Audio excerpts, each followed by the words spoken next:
నా పేరు కేఆర్ సూర్యనారాయణ. నేను ఆంధ్రప్రదేశ్ ప్రభుత్వ ఉద్యోగుల సంఘ రాష్ట్ర అధ్యక్షుడిగా ఉన్నాను. మా సంఘం ఈ దేశంలోనే ఎక్కడా ఏ రాష్ట్రంలోనూ ఎవరికీ లేనటువంటి ఒక ప్రత్యేకతని పొందినటువంటి ప్రత్యేకత ఉన్నటువంటి సంఘం. ఆఫీస్ సబార్డినేట్ అంటే అట్టడుగు స్థాయి ఉద్యోగి, 4వ తరగతి ఉద్యోగి దగ్గర నుంచి ఆర్డీఓ స్థాయి, కలెక్టర్ స్థాయి వరకు అందరూ కూడా సభ్యులుగా ఉండగలిగే అవకాశం ఉన్నటువంటి ఏకైక గుర్తింపు పొందిన సంఘం, ప్రభుత్వ గుర్తింపు పొందిన సంఘం. ఈ రకంగా అన్ని తరగతుల ఉద్యోగులు, అన్ని శాఖల ఉద్యోగులు ఒకే సంఘంలో ఉండేదానికి భారతదేశంలో ఏ సంఘానికి ప్రభుత్వం గుర్తింపు ఇచ్చిన దాఖలా లేదు. Is first of it's kind. మా సంఘం ఆ రకంగా గుర్తింపు పొందిందనే విషయం ప్రప్రథమంగా తెలియజేస్తూ, ఆ రకంగా ఈ రాష్ట్రంలో అటెండర్ దగ్గర నుంచి జిల్లా స్థాయి అధికారి, డిప్యూటీ కలెక్టర్ వరకు ప్రాతినిధ్యంతో, సభ్యత్వ ప్రాతినిధ్యంతో దాదాపు 1,70,000 మంది నేటికి పెయిడప్ మెంబర్స్ రుసుము కట్టి నమోదు చేసుకున్న సభ్యత్వ సంఖ్యతో అతిపెద్ద సంఘంగా ఈరోజు ఈ రాష్ట్రంలో ఉద్యోగులకి ప్రాతినిధ్యం వహిస్తున్న విషయం మీకు అందరికీ కూడా తెలుసు. అయితే ఈ నేపథ్యంలో ఈరోజు ఈ రాష్ట్రంలో ఉద్యోగులకి అనేక ప్రధానమైనటువంటి సమస్యలు, ఆర్థికపరమైన అంశాలు, ఆర్థికేతర అంశాలు గత కొంతకాలంగా నిర్లక్ష్యానికి గురయ్యి పేరుకుపోయినటువంటి పరిస్థితులు ఉన్నాయి. అందులో భాగంగా దాదాపు 35,000 కోట్ల రూపాయలు ఈ రోజుకి ఉద్యోగులకి మంజూరు కాబడి చెల్లింపులు ఆగిపోయి ఉన్నటువంటి బకాయిలు ఉన్నాయి. ఇంకా మంజూరు కావలసినటువంటివి అనేక ఉన్నాయి. దాంట్లో ప్రధానంగా మాకు 12వ వేతన సవరణ 1 జూలై 2023 నుంచి అమలు కావాల్సి ఉన్నది. అది ఈ రోజు వరకు కమిషన్నే నియమించిన పరిస్థితి ఉన్నది. సో ఇవి ఆర్థిక ప్రయోజనాల విషయం ఇలా ఉంటే, మరొక పక్క ప్రభుత్వం ఆర్థికేతర అంశాలు, సర్వీసు వ్యవహారాల సమస్యలను కూడా మరి ఒక ప్రత్యేక శ్రద్ధతో పరిష్కారం చేస్తున్నటువంటి దిశగా సమస్యల పరిష్కారానికి ఒక చట్టబద్ధమైన రిడ్రెసల్ మెకానిజం, పరిష్కార వేదిక ఈ రాష్ట్రంలో లేదు. గతంలో ఒకే ఒక పరిష్కార వేదిక, ఆ రకమైన రాజ్యాంగబద్ధంగా ఏర్పడిన పరిష్కార వేదిక ఆంధ్రప్రదేశ్ అడ్మినిస్ట్రేటివ్ ట్రైబ్యునల్ అని ఉండేది. ఏ ఉద్యోగికి కండిషన్స్ ఆఫ్ సర్వీస్కి సంబంధించి ఏ సమస్య వచ్చినా ఆ ట్రిబ్యునల్ దగ్గరికి వెళ్ళేవాళ్ళు. ట్రిబ్యునల్ వాళ్ళు త్వరితగతిన ఒక న్యాయం చేసేటువంటి వాళ్ళు. దాన్ని గత ప్రభుత్వం ఎవరితో సంప్రదించకుండా తెలంగాణ అడుగుజాడల్లో నడుస్తూ ఆ ట్రిబ్యునల్ని ఎత్తివేయడం జరిగింది. దానివల్ల ఇవాళ హైకోర్టు తప్ప ఇంక ఎక్కడైనా ఎవరికైనా చిన్న ఉద్యోగస్తులు ఎక్కడో శ్రీకాకుళంలో ఒక ఆఫీస్ సబార్డినేట్ అటెండర్కి అన్యాయం జరిగితే హైకోర్టుకు వచ్చి ₹1,00,000 ఫీజు ఇచ్చి అడ్వకేట్ పెట్టుకుని కేసు ఫైల్ చేసుకోవాల్సిన పరిస్థితి. ఆ హైకోర్టులో ఒకటే బెంచ్ ఉన్నందువల్ల 58,000 పైచిలకు వాద్యాలు ఈ రోజుకి హైకోర్టులో ఉద్యోగుల సర్వీస్ వ్యవహారాలు పెండింగ్లో ఉన్న పరిస్థితి. ఇవి ఎప్పటికి తేలుతాయో ఎవరికీ తెలియదు. సో అందువల్ల ప్రధానంగా మేము ఉద్యోగుల ఆర్థికపరమైన ప్రయోజనాల చెల్లింపుల విషయంలో ప్రభుత్వానికి ఉన్నటువంటి ఇబ్బందుల్ని అర్థం చేసుకుంటూనే దానికి ఒక వే ఫార్వర్డ్, ఒక ఏ రకంగా ఆ చెల్లింపులు జరపాలనే దాని మీద ఖచ్చితమైనటువంటి ప్రతిపాదనతో ప్రభుత్వం ముందుకు రావాలని, ఇంకా మంజూరు కావాల్సిన ఆర్థిక ప్రయోజనాల విషయంలో ఉదాహరణకి పెండింగ్ డిఏలు కానీ, వేతన సవరణ కమిషన్ నియమించే విషయం కానీ తక్షణం చర్యలు తీసుకోవాలని, దాంతోపాటు ఆర్థికపరమైన సర్వీసు వ్యవహారాల పరిష్కారానికి కూడా ఒక రిడ్రెసల్ మెకానిజం, చట్టబద్ధమైన సమస్యల పరిష్కార వేదికను ఒకటి ఏర్పాటు చేయాలని, ప్రతి సమస్య దాని మూలం, దానికి ఉన్న పరిష్కారాలు అనేటువంటి కాన్సెప్ట్తో మా సంఘం యొక్క క్షేత్రస్థాయి, తాలూకా స్థాయి ప్రతినిధుల దగ్గర నుంచి క్రియాశీలక సభ్యులందరిలో ఒక అవగాహన, చైతన్యం కల్పించేటువంటి ప్రక్రియ చేపట్టాం. అందులో భాగంగా మాకు కొత్తగా ఏర్పడిన సంఘం కాబట్టి 2019లో గుర్తింపు పొంది 2021లో మేము సివిల్ సర్వీస్ జాయింట్ స్టాఫ్ కౌన్సిల్లో సభ్యత్వం పొందిన సంఘం కాబట్టి మాకెక్కడ ఆస్తులు, భవనాలు, కేంద్ర కార్యాలయాలు లేని కారణంగా ఇటీవల మేము గౌరవ ముఖ్యమంత్రి గారిని కలిసి ప్రభుత్వాన్ని విన్నవించినందువల్ల అన్ని జిల్లా కేంద్రాల్లోనూ తొలి దశలో మాకు 10 సెంట్లకి దాటకుండా భూమిని కేటాయించి మా సంఘ భవనాలు, కార్యాలయాలు ఏర్పాటు చేసుకోవడానికి ఇప్పటికే ఎప్పటి నుంచో అమల్లో ఉన్న ప్రభుత్వ విధానాన్ని అమలు చేయమని చెప్పి కోరాం. ఆ మేరకు ప్రభుత్వం వారి నుంచి వచ్చిన కమ్యూనికేషన్లు ఆధారంగా ఇప్పటికి దాదాపు 11-12 జిల్లా కలెక్టర్లు మాకు భవనాలకి కేటాయించారు. అందులో తాత్కాలిక భవనాలు ఏర్పరచుకుని మా కార్యాలయాలు ప్రారంభించుకుని మా కార్యక్రమాలు శ్రీకారం చుట్టాం. మొన్ననే 4 రోజుల కిందటి శనివారం నాడు విశాఖపట్నం జిల్లా కలెక్టర్ గారి చేతుల మీదుగా విశాఖపట్నంలో ప్రారంభించుకున్నాం. ఈరోజు ఇక్కడ రాజమండ్రిలో ప్రారంభించుకున్నాం.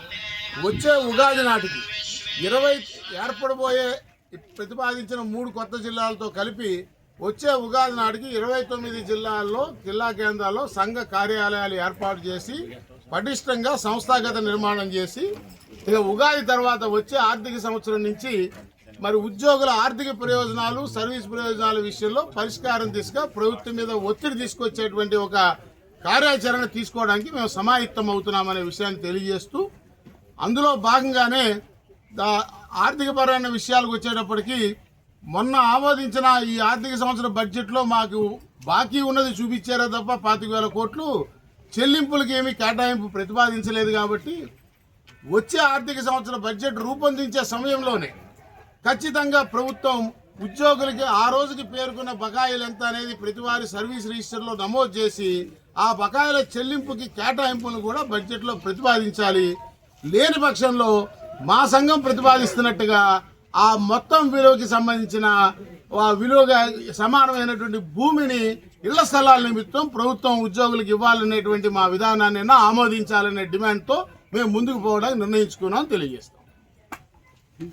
ప్రధానంగా ఎదుర్కొంటున్న సమస్యలు ఏంటండి? ఇప్పుడు ఉద్యోగులు డబ్బులు ప్రధానంగా ఎదుర్కొంటున్న సమస్యలు. మా జీవనం కష్టంగా ఉంది.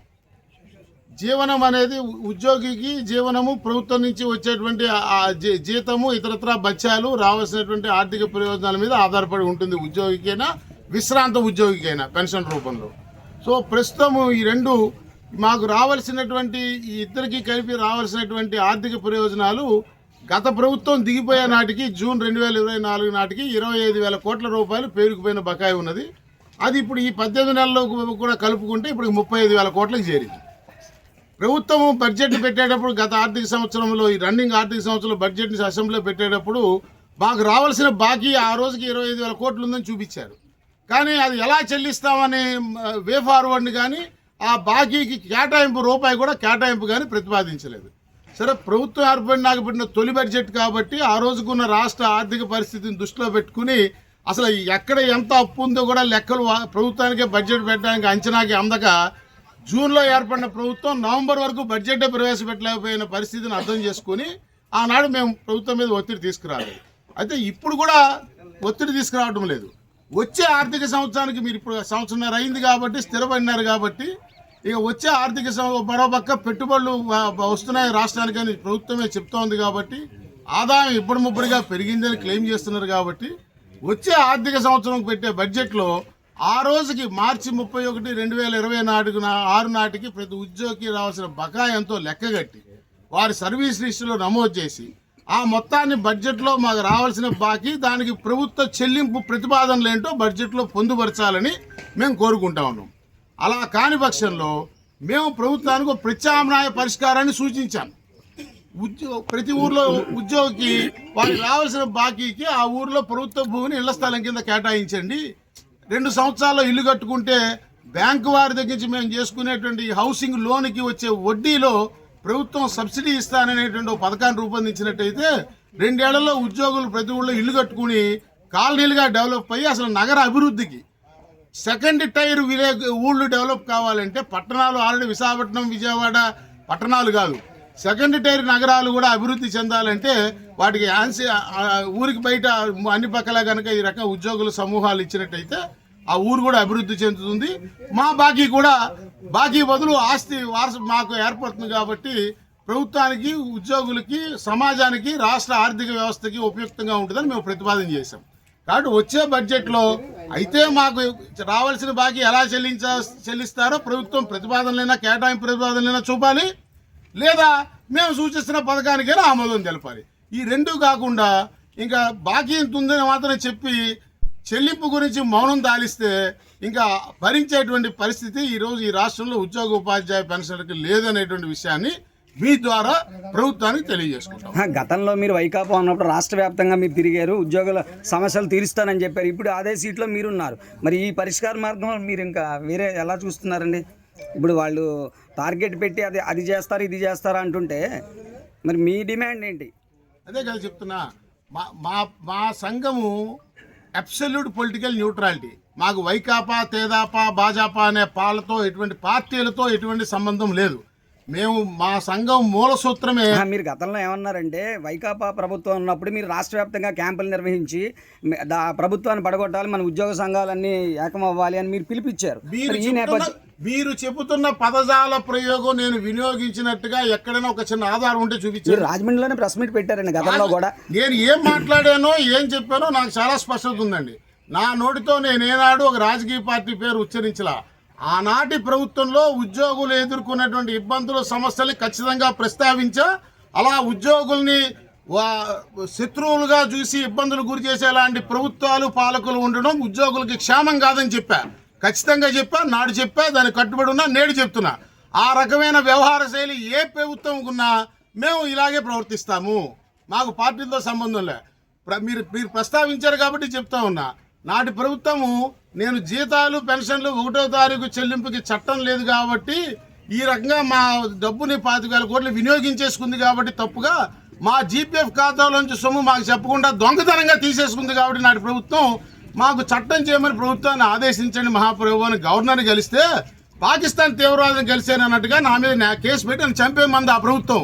మరి దాని రాక్షస ప్రభుత్వం అనకపోతే ప్రజాస్వామ్యయుత ప్రభుత్వంగా పరిగణించమని చెప్తే అంతో ఇంతో చదువుకున్న నాలాంటి వాళ్ళకి అది అంగీకారం కాదనేటువంటి విషయాన్ని సమాజంలో మేధావి వర్గంగా నిలిచేటువంటి పాత్రికేయులుగా మీరు కూడా అర్థం చేసుకోవాలని కోరుతాం.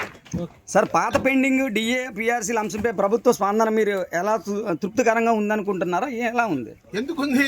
ఇంత 35,000 కోట్లు బాకీ. మీరు ఇంతసేపు నేను చెప్పింది వినకుండా 35,000 కోట్లు బాకీ ఉంది. దీనికి చెల్లింపుకి అంటే మొదటిసారి బడ్జెట్ పెట్టారు కాబట్టి మీకే లెక్కలు అర్థం కాలేదని మౌనం దాల్చాం. రేపు నెక్స్ట్ సంవత్సరానికి పెట్టే బడ్జెట్లో మా చెల్లింపులకి ప్రణాళిక, పేమెంట్ ప్రణాళిక చూపించండి, లేకపోతే మేము చూపిస్తున్న ప్రత్యామ్నాయ పరిష్కారం చెప్పండి, లేకపోతే ఇంకా ఊరుకునేటువంటి పరిస్థితుల్లో మౌనం దాల్చే పరిస్థితులు మేము లేవని చాలా స్పష్టంగా మా విధాన నిర్ణయాన్ని ప్రకటించా. సరే, ఇప్పుడు కాంట్రాక్ట్ అవుట్ సోర్సింగ్ ఉద్యోగుల సంఘం మీద ఏదైనా మీరు జాలి చూపిస్తారా? మరి వాళ్ళు మేము జాలి చూపించవలసింది ప్రభుత్వం. మేము వాళ్ళకి సపోర్ట్గా మేము వారి సమస్యని పరిష్కరించమని ప్రభుత్వాన్ని ఖచ్చితంగా గట్టిగా కోరుతాము. ప్రతి సమస్యకి మూలాన్ని అర్థం చేసుకోవాల్సిన అవసరం ఉన్నది. ఈ కాంట్రాక్ట్ కంటింజెన్స్ అవుట్ సోర్సింగ్ విధానం నిన్న ఈరోజు వచ్చింది కాదు. పూర్వం మరి మీకు తెలుసో లేదో, మీరు ఈ రంగంలో రాకముందే అనుకుంటా, దీని అంతటికన్నా ముందు వర్క్ ఛార్జర్ ఎస్టాబ్లిష్మెంట్ అని ఉండేది. ఆ వర్క్ ఛార్జర్ ఎస్టాబ్లిష్మెంట్లోంచి వచ్చిన వాడే ఈ జిల్లా ప్రెసిడెంట్ వర్మ గారు కూడా. మరి మీకు తెలుసో లేదో. సో ఆ వర్క్ ఛార్జర్ ఎస్టాబ్లిష్మెంట్ అంటే ఏ అధికారి అయినా, ఏ శాఖలైనా మీ ఊళ్ళో అధికారి ఆఫీసులో పని ఉంటే పేపర్ అడ్వర్టైజ్మెంట్ ఇచ్చి ఎంప్లాయ్మెంట్ ఎక్స్చేంజ్ అని ఉండేవి పూర్వం. కార్డు నమోదు చేయించుకుని అందులోంచి పేరు వస్తే వాడికి ఉద్యోగం ఇచ్చేసాడు. అయితే వాళ్ళు డైలీ బేసిస్ వర్క్ ఛార్జర్, ఆ వర్క్కి ఛార్జ్ చేస్తారు అనమాట. వర్క్ ఛార్జర్ వాళ్ళకి అప్పచెప్పిన పనికి వాళ్ళు ఛార్జ్ చేస్తారు. ఆ వర్క్ ఛార్జర్ వ్యవస్థని 1994లో 25/11/1993 అనే డేట్ నాడు నాటి ఆర్థిక మంత్రి, బాగా వినండి, 25/11/1993 నాడు నాటి ఆర్థిక మంత్రి కొణిజేటి రోసయ్య గారు ఒక ఆర్డినెన్స్ జారీ చేయించారు ప్రభుత్వం చేత. అలాంటి అన్ని రకాల నియామకాలను నిషేధిస్తున్నాము ఈ రోజు నుంచి అని. ఆ ఆర్డినెన్స్ ఫిబ్రవరి 1994లో నాటి శాసనసభ ఆమోదం పొంది చట్ట రూపం దాల్చింది. అందుకని అది యాక్ట్ 2/94 కానీ ఆర్డినెన్స్ తేదీ నుంచి అమల్లోకి వచ్చింది. అప్పుడు ఏం చేశారు, దాని తర్వాత ప్రత్యామ్నాయంగా ఈ రోజువారీ అవసరాల కోసం ఈ కాంట్రాక్ట్ సిస్టమ్ అనే దాన్ని తీసుకొచ్చారు. అంతకుముందు కాంట్రాక్ట్ సిస్టమ్ లేదు. సో 2000 దశకంలో మొదలైంది కాంట్రాక్ట్ సిస్టమ్. దాని తర్వాత ఈ కాంట్రాక్ట్ వాళ్ళతో లీగల్ ఆబ్లిగేషన్ ఏర్పడుతోంది. వాడు కొంతకాలం పనిచేసినాక నేను రెగ్యులర్ ఉద్యోగ సమానంగా పనిచేస్తాను, నన్ను రెగ్యులైజ్ చేయమని డిమాండ్ చేస్తున్నాడని దాన్ని ఆ రకమైన లీగల్ ఆబ్లిగేషన్ కట్ చేసుకోవడానికి ప్రభుత్వాలు దాని నుంచి అవుట్ సోర్సింగ్ విధానాన్ని తీసుకొచ్చింది. అవుట్ సోర్సింగ్ విధానంలో ఏం చేశారు, థర్డ్ పార్టీని పెట్టారు. అసలు ప్రభుత్వానికి ఉద్యోగికి ఎటువంటి చట్టపరమైన లీగల్ ఆబ్లిగేషన్ లేదు. నేను ఈయనకి ఇస్తా, వెండర్కి నాకు ఈ పని కావాలి, ఎంతమందిని పెట్టుకుని పని చేయించాలి, ఈయనకి ఇస్తాను. ఈయన పర్ హెడ్ వాడికి ఇస్తాడు. ఆ ఉద్యోగి జీతభత్యాలు చెల్లింతో ప్రభుత్వం తన బాధ్యత నుంచి చట్టబద్ధమైనటువంటి కాన్స్టిట్యూషనల్ ఆబ్లిగేషన్ పక్కకి తప్పుకుంది ఈ మూడో విధానం తీసుకురావడం. ఆ విధానంలో గత ప్రభుత్వము ఈ థర్డ్ పార్టీ వాళ్ళు కూడా సుప్రీంకోర్టుకి వెళ్తే సమాన పనికి సమాన వేతనం ఇవ్వాల్సిందే, అది అవుట్ సోర్సింగ్ అయినా కాంట్రాక్ట్ అయినా రెగ్యులర్ అయినా అని సుప్రీంకోర్టు తీర్పు చెప్పినప్పుడు ఈ తలనొప్పి జీతాలు పెంచే పరిస్థితి లేక ఈ థర్డ్ పార్టీని కట్ చేసింది నాటి ప్రభుత్వం.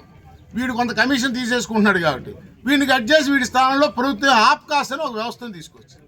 ఇప్పుడు ప్రస్తుతం ఆ ఆబ్కాస్ట్ వ్యవస్థ కూడా కొంత స్టెబిలైజ్ కాలేకుండా ఉన్న పరిస్థితి ఉంది. ఒక ఉద్యోగ సంఘంగా సిద్ధాంతపరంగా మేము రెగ్యులర్ ఎంప్లాయ్మెంట్కి భిన్నంగా అది ఏ పేరుతో ఎంప్లాయ్మెంట్ జరిగినా దానికి మేము వ్యతిరేకమే.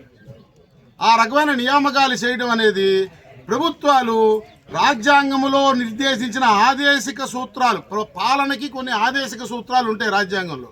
పరిపాలన కోసం ఇచ్చిన ఆదేశిక సూత్రాల్లో సంక్షేమ రాజ్యంగా పేరు ఉన్నటువంటి భారత రాజ్యాంగం ఈ పబ్లిక్ ఎంప్లాయ్మెంట్ స్థానంలో ప్రత్యామ్నాయ నియామకాలు చేయడం అనేది సిద్ధాంతపరంగా మేము వ్యతిరేకిస్తాం. ప్రభుత్వాలు అవసరాల కొద్దీ చేస్తూ ఉన్నాయి. నిరుద్యోగులు ఎక్కువైపోయిన కారణంగా వాడు చదువుకున్న చదువుకి సంబంధం లేకపోయినా అవసరం కోసం ఈ అవుట్ సోర్సింగ్ చిన్న ఉద్యోగాలకు వస్తూ ఉన్నారు. తప్పనిసరిగా రాబోయే రోజుల్లో వీటన్నిటికీ ఒక పరిష్కారం అయ్యేలాగా మా వంతు, మా వల్లే మొత్తం సాధ్యం అయిపోద్దని నేను చెప్పలేను, కానీ మా సంఘం మాత్రం నిజాయితీగా శక్తివంతం లేకుండా పనిచేస్తాం.